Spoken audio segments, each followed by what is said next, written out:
Welcome back to Alpha Recap, your quick, clear rundown of the market moves you need to know. I'm so glad you tuned in.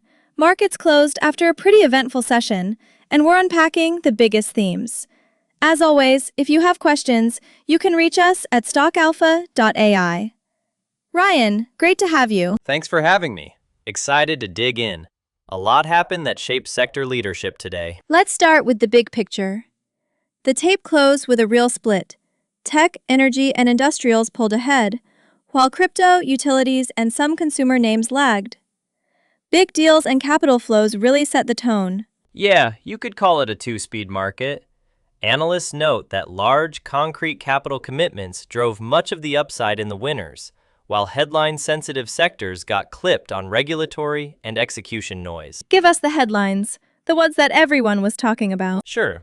The ones that stood out were a tech financing push of roughly $35 billion, an AI chipmaker initial public offering that was reportedly oversubscribed by about 20 times, a roughly $58 billion oil sector merger, and Roche paying about $750 million for Path AI.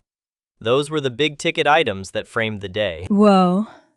And then we had more corporate commitments, like a pharmaceutical company putting about $4.5 billion into U.S. manufacturing and roughly $20 billion of India-linked U.S. industrial investments.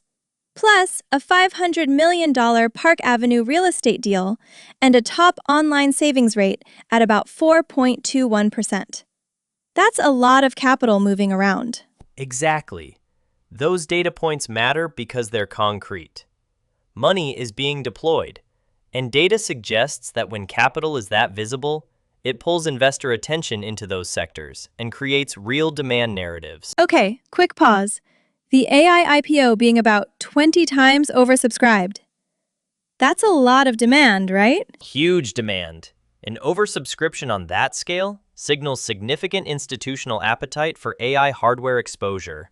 It pushes valuations and sends a read-through to chipmakers, cloud providers, and even industrial firms that supply data center infrastructure. So tech-led because money wanted AI. And energy, what drove that one? Was it just the oil merger? It wasn't just the merger. There was a mix of big M&A, a new 4-gigawatt solar factory announcement, and geopolitical tension around the Strait of Hormuz that added a risk premium to oil and some gas names. Together, that pushed energy leaders higher on consolidation and scale narratives. Makes sense. And industrials got a boost from reshoring and capex, like that $20 billion of projects tied to India and the $4.5 billion from Lilly. Right. Data suggests that when companies commit to new manufacturing capacity, it creates demand for machinery, automation, and materials. That's why industrials and some materials names outperformed. They're direct beneficiaries of capex cycles. On the flip side, crypto and utilities didn't have the best day. Walk us through that. Crypto was hit by regulatory scrutiny around stablecoins and by platform outages that disrupted trading. That created short-term liquidity and trust issues, which amplified volatility, especially for more niche tokens. Utilities were mixed. Renewables and policy wins were present, but operational misses in the residential solar channel weighed on sentiment. Not a great day for crypto or some installers. Sunrun reported a sales drop and procurement concerns, right? Yes, Sunrun's sales miss echoed across the installer and financing ecosystem. Even with supportive policy, execution matters. When installers miss sales or face procurement bottlenecks, it interrupts adoption narratives and creates near-term uncertainty. Yeah. Let's slow down and explain private credit a bit. You mentioned about $35 billion in private credit arrangements tied to a big tech name. What does that mean in simple terms? Sure. Private credit is basically negotiated, non-public lending. Instead of issuing debt in public markets, big companies can arrange loans with institutions directly. It's often faster, can be larger, and gives companies financing to fund acquisitions, capital return plans, or other strategic moves. Data suggests that part of capital markets is shifting this way, which can reduce immediate public market supply of securities. So it's not just about size, it changes where liquidity lives. Exactly, and that can affect valuations in public markets because some activity moves off public exchanges and into negotiated markets. And Broadcom arranging that kind of money, it signals that private markets will keep funding big tech events, like mergers or buybacks. Analysts note that large private credit packages often facilitate M&A or capital returns, which in turn can support certain equity narratives. Though it's important to remember this is financing behavior, not a statement about fundamental profitability. Quick reaction segment. Not what anyone expected. Right. Honestly, I was a bit surprised by the savings rate headline. 4.21% APY. People are paying attention to yield again. Yeah, absolutely. Higher deposit rates can change consumer behavior, savings flows, and even where liquidity sits in the financial system. It's one of those seemingly small data points that can have broader implications. Let's move into cross-sector themes. What were the big threads tying today's headlines together? There were 5 main themes. 1. A flood of capital into AI and related infrastructure. 2. Renewables and energy scale-up combined with geopolitical energy risk. 3. Capex and reshoring momentum. 4. Regulatory and operational fragility in crypto and some health technology areas. And 5. Consumer rebalancing and margin pressure in retail and gaming hardware. Break the AI point down a little more. How did that ripple across sectors? When institutional demand concentrates on AI, it benefits chipmakers, cloud providers, and semiconductor equipment suppliers. It also helps related industrials that build data centers, and even some materials companies that supply advanced substrates. Momentum indicates these flows have a multiplier effect across supply chains. And energy. You said geopolitical things gave an extra push. That was shipping near the Strait of Hormuz? Yes, tensions there tend to add a risk premium to commodity prices. Combine that with consolidation in the sector, like the roughly $58 billion merger, and you get rallying upstream names on tighter supply-side expectations and better cash flow optics. Which connects to the capex story. Large manufacturing commitments, like the $4.5 billion plant, show companies are betting on long-term demand and reshoring. That's a clear positive for industrial equipment makers and logistics firms. Okay, let's talk risks. What could flip this narrow leadership? Several things. Valuation crowding in AI could lead to sharp repricing if liquidity tightens. Geopolitical developments could ease and remove the energy premium. Execution issues in utilities or consumer names could worsen and drag overall sentiment.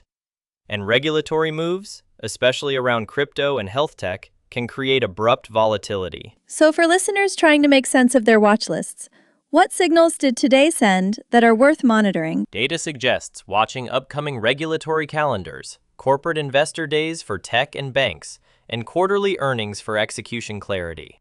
Also, track private credit activity because it affects public market liquidity, and monitor sequential sales and procurement indicators in installers and consumer supply chains. Short reactions. Yeah, that tracks. Right. And the other thing is to prioritize balance sheet clarity. Winners today had visible capital commitments and clear scale benefits. Headline-sensitive names suffered from execution or regulatory uncertainty. Can you give listeners a couple of practical, informational screens or research ideas they could run if they wanted to dig deeper? Sure, purely informational. One screen is an AI exposure composite. Companies with more than 20% revenue exposure to AI hardware or services, and with net debt to EBITDA under 3 to limit balance sheet risk. Another is an energy consolidation screen, integrated oil and gas firms with recent M&A and measurable synergy timelines. Also, a capex beneficiaries screen for industrial suppliers that list top cloud or AI customers. Got it. And a reminder, this is informational, not personal advice. Absolutely. This discussion is for informational purposes only. We're not recommending buying, selling, or holding any security. Analysts' note and data suggests are the phrases to use here. Listeners should do their own research or consult a licensed professional. Final quick hits. Notable single-day moves and why they mattered. Broadly, The $35 billion private credit arrangement signaled private markets stepping up for big tech financing. The oversubscribed AI IPO showed institutional thirst for AI hardware. The $58 billion oil merger tightened supply-side expectations. Roche's roughly $750 million deal reinforced digital pathology and diagnostics. And Sunrun's sales miss highlighted execution risk in the residential solar channel. Short reactions. Right. And remember the smaller but telling data points. About $20 billion in reshoring-linked projects, a $500 million real estate sale, and a top savings APY at around 4.21%. Those all feed into where capital and consumer liquidity moved this week. All right, wrap it up for us. What are the 3 key takeaways listeners should leave with? 1. Markets closed, showing a bifurcation. Capital concentrated in AI, energy consolidation, and capex-driven industrials. 2. Headline-sensitive sectors such as crypto and parts of utilities and consumer faced sharper swings due to regulatory and operational headlines. 3. Private credit flows and visible capital commitments are shifting where liquidity sits, which could affect public market leadership if that trend continues. Perfect. Any last practical pointers before we go? Keep monitoring execution signals over the next earnings cycles. Watch rulemaking calendars for regulatory risk, and track whether private market financing keeps displacing public market issuance. Those are the things that will tell you whether today's momentum is durable or likely to reverse. Thanks so much, Ryan. Super helpful as always. My pleasure. Okay, listeners, quick sign off. If you have questions about anything we covered today, head to stockalpha.ai, where you can ask us directly and we'll answer live. For more market analysis and insights, visit stockalpha.ai. Thanks for listening to Alpha Recap. Catch you next time.